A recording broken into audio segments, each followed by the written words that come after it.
Bismillahirrahmanirrahim. Assalamualaikum warahmatullahi wabarakatuh. Oke dulurku, semoga sehat selalu, lancar rezekinya ya, dan pokoknya dimudahkan segala urusannya. Oke, ketemu lagi masih bersama Sinar Gontorukem. Untuk konten kali ini masih seputaran bilet lur. Ini kita langsung dapat servisan bilet ya. Sekaligus buat konten yang tadi malam habis lembur saya lur. Belum tidur ini ya. Jadi entah kenapa sampai sekarang belum ngantuk. Jadi sekaligus mumpung masih pagi ya, kita buat konten ya, sedikit konten ya, semoga bermanfaat. Oke, kita dapat servisan bilet ini. Ini antrian keberapa ini yang belum kita kerjakan, di samping masih lumayan banyak antrian lur. Ya, kita selingi buat konten ya. Ini kita dapat servisan dari siapa ini, kita coba cek. Ini keterangannya, oh ini dari Mas Sandi ya, Sandi dari SMK Ma'arif ya.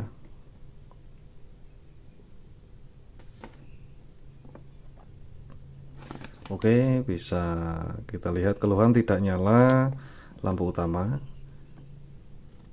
Devil masih nyala ya, warna ungu, solenoid masih bekerja gitu katanya. Oke, langsung aja kita cek dulu lur.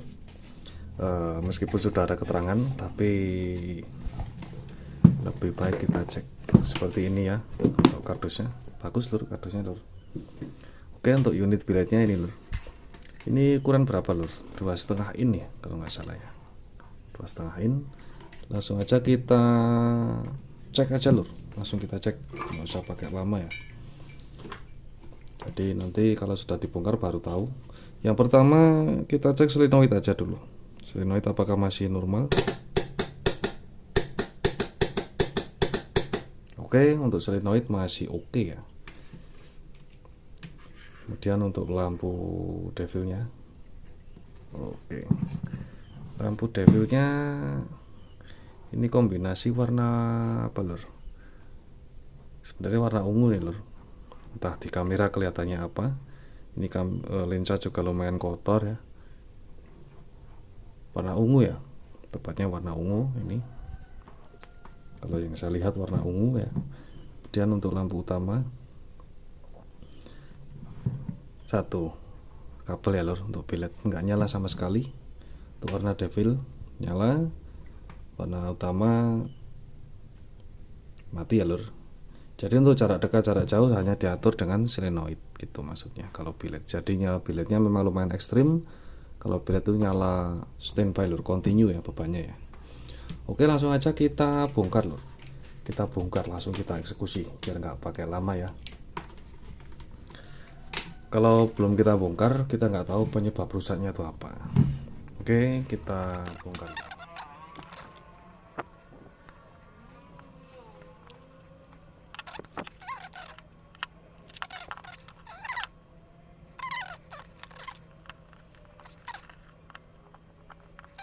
Oke dulur, sudah saya bongkar ya, kita skip karena pembongkaran perlu sangat hati-hati ya. Jadi daripada kelamaan kita skip.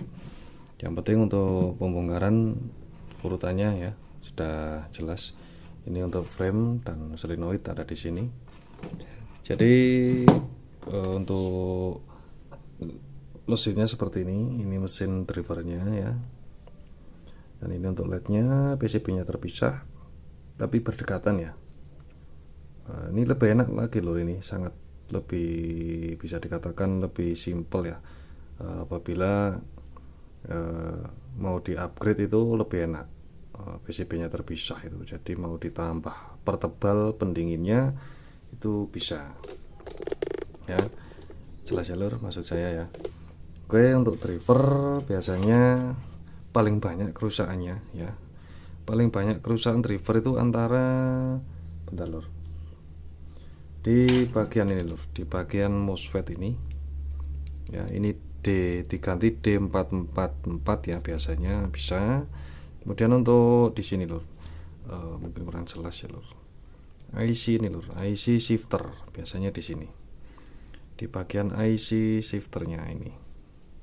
Bentar, Kita zoom lagi. Nah, bagiannya isi kecil kaki 5 ini lur ya, kaki 5 ini biasanya paling sering rusak. Untuk resistor ini kadang ada yang sampai kosong. Jadi penyebabnya itu kalau sampai kosong berarti penyebabnya over arus. Tapi ini juga disebabkan karena over arus bisa jadi. Yang penting apabila lampunya bermasalah jangan lupa selalu dicek untuk kelistrikan. Yang penting jangan lebih dari 15 volt. Kelistrikan ideal ya 15 volt itu maksimal, paling besar itu rata-rata sih 13,8 sampai 14,5 itu sudah termasuk besar untuk kelistrikan motor ya. Kemudian untuk kipas kita bongkar juga lur, kipasnya sangat mungil. Ini speknya lur, bisa dilihat ya speknya berapa ini, 9 volt atau 12 volt ya. Ya DC brushless 12 volt 0,12 ampere ya, ini 12 volt. Ini kita cek juga nanti apakah mati atau tidak ya kipasnya ya. Kita ngeceknya nggak usah langsung 12 volt lur, kita pakai 9 volt aja udah cukup menurut saya untuk mencoba ya, nggak perlu 12 volt. Atau kalau mau dipakai 12 volt juga bisa, tapi saya demi keamanan ya demi keamanan termasuk saya ngecek LED ini seperti ini, driver dan LED ini saya pakai 9 volt. 9 volt kita cek untuk kipasnya apakah masih nyala atau tidak lur. Kita cek saja.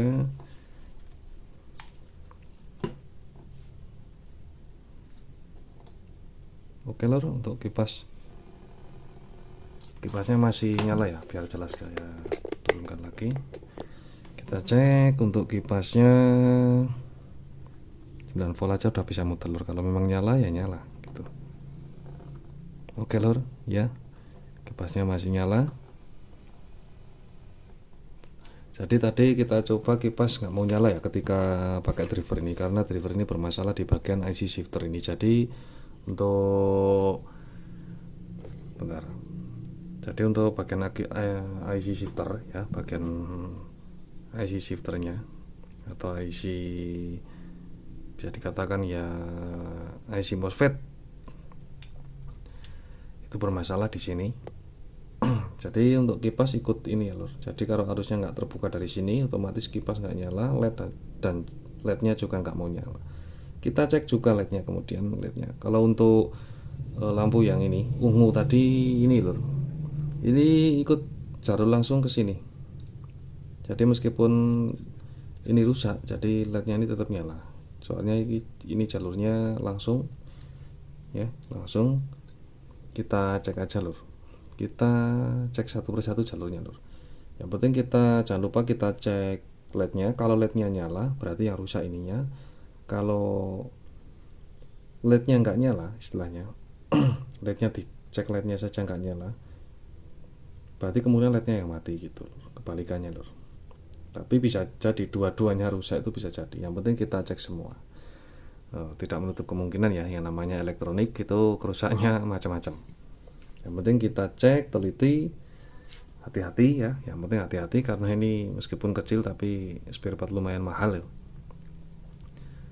Pokoknya patokannya gini lur, kita cek pakai 9 volt. Kalau LED-nya itu nyala, berarti kemungkinan besar yang bermasalah di bagian driver ya kan, bagian driver. Kalau dicek LED-nya tidak nyala, yang jelas LED-nya mati lur. Tapi kita cek juga untuk bagian driver, tidak menutup kemungkinan ini juga ikut rusak gitu. Kalau enggak gini aja lur, LED mati, ganti LED baru. Kalau tetap nggak mau nyala berarti driver juga ikut bermasalah gitu. Oke, kita cek satu persatu ya lur.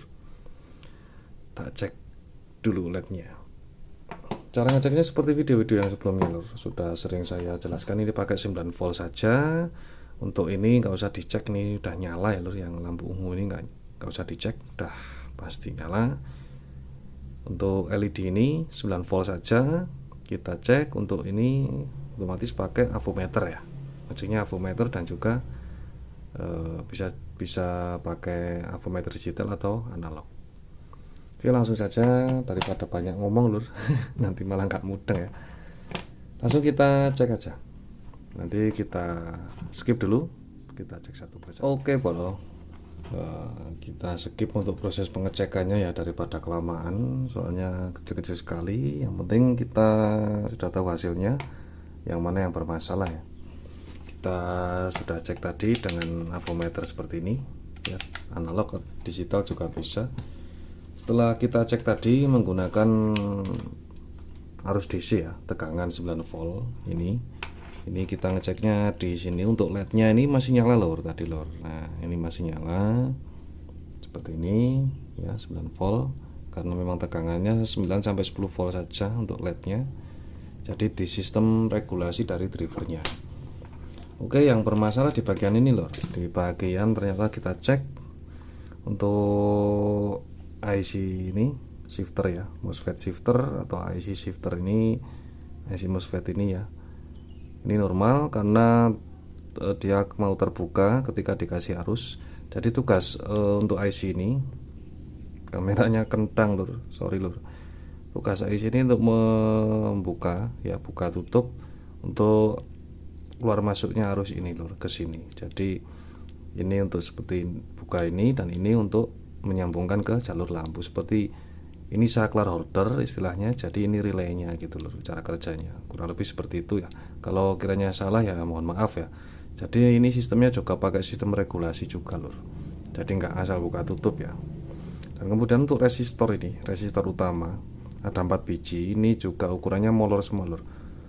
Ukurannya bukan molor sih, bisa dikatakan berubah ya, jadi panas, resistor ini panas. Ada 2 ternyata yang putus, dan ini 2 ini ukurannya sudah berubah, hampir putus lur. Ini 4 kali 0,1 ohm ya, 0,16 ohm.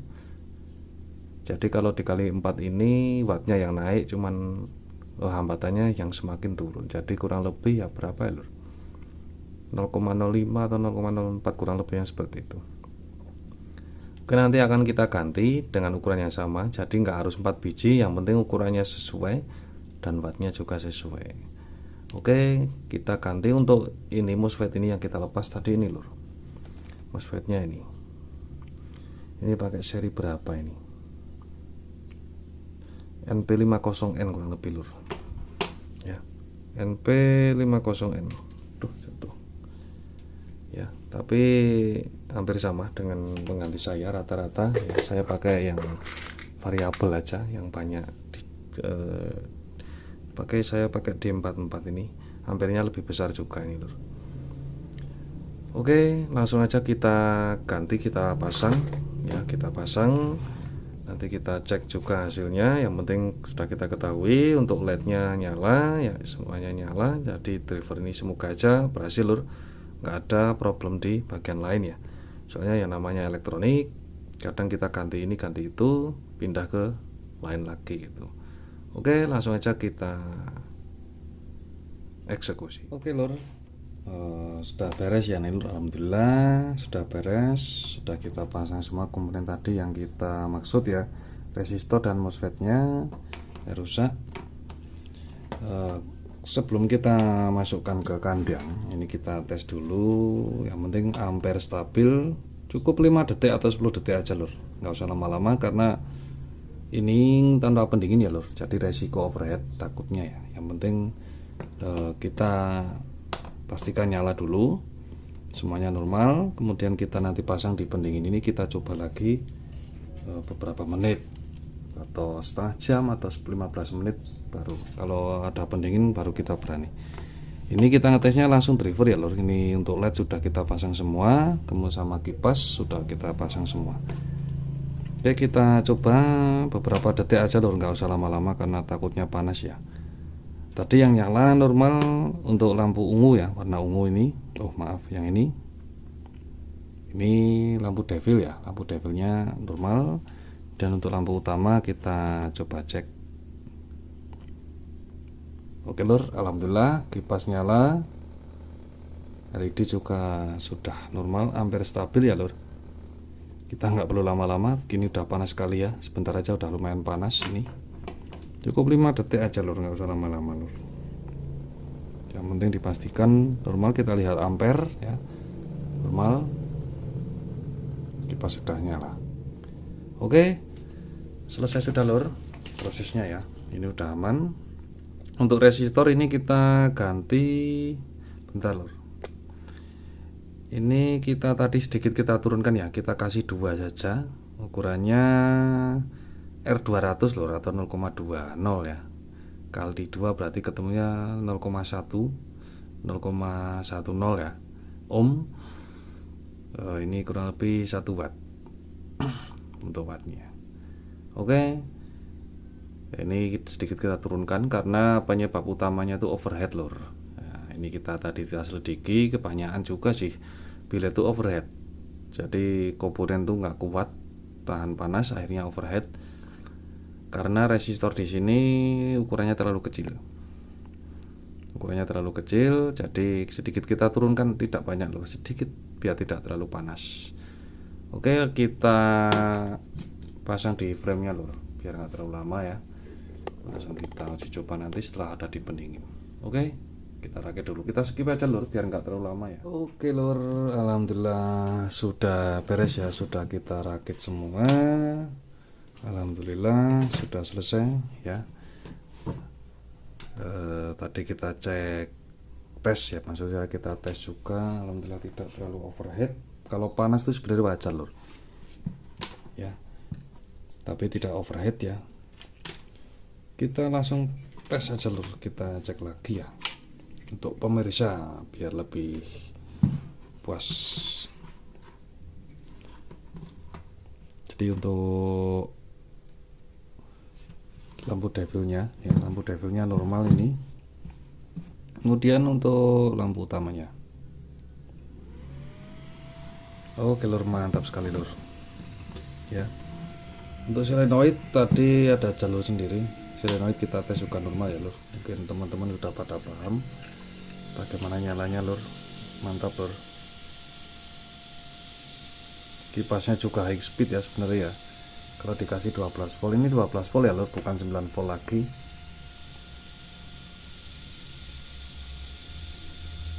Ini kurang lebih di 30 watt murninya, realnya di 30 watt lur. Kalau tulisan tuh kadang ya nggak bisa dipastikan yang namanya tulisan.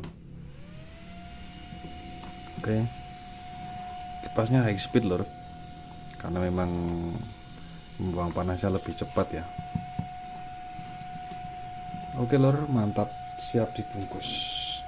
Oke, terima kasih untuk teman-teman semua yang sudah menyimak. Semoga ini bermanfaat ya lor. Semoga bermanfaat, dan apabila ada salah kata atau salah penanganan dalam tutorial ini atau yang belum jelas, saya mohon maaf sekali ya. Yang namanya manusia nggak ada yang sempurna. Terima kasih yang sudah dukung channel saya sampai saat ini bisa berkembang. Semoga aja teman-teman sehat selalu, lancar rezekinya ya, dan dimudahkan segala urusannya. Jangan lupa lur selalu dukung saya dengan cara subscribe, like, share ya. Siapa tahu bermanfaat bagi teman-teman semua dan juga saudara-saudara yang lain. Oke, mungkin untuk tutorial ini saya rasa cukup ya lur. Ini siap dibungkus, siap kita kirim ke tempat Mas Andi di Pekalongan. Oke, akhir kata, sekali lagi ya, apabila ada kata-kata yang kurang berkenan atau perkataan yang salah ya, maksud saya mau berkata A ternyata saya berkata B, mungkin secara nggak sadar ya, saya mohon maaf yang sebesar-besarnya. Akhir kata, wassalamualaikum warahmatullahi wabarakatuh.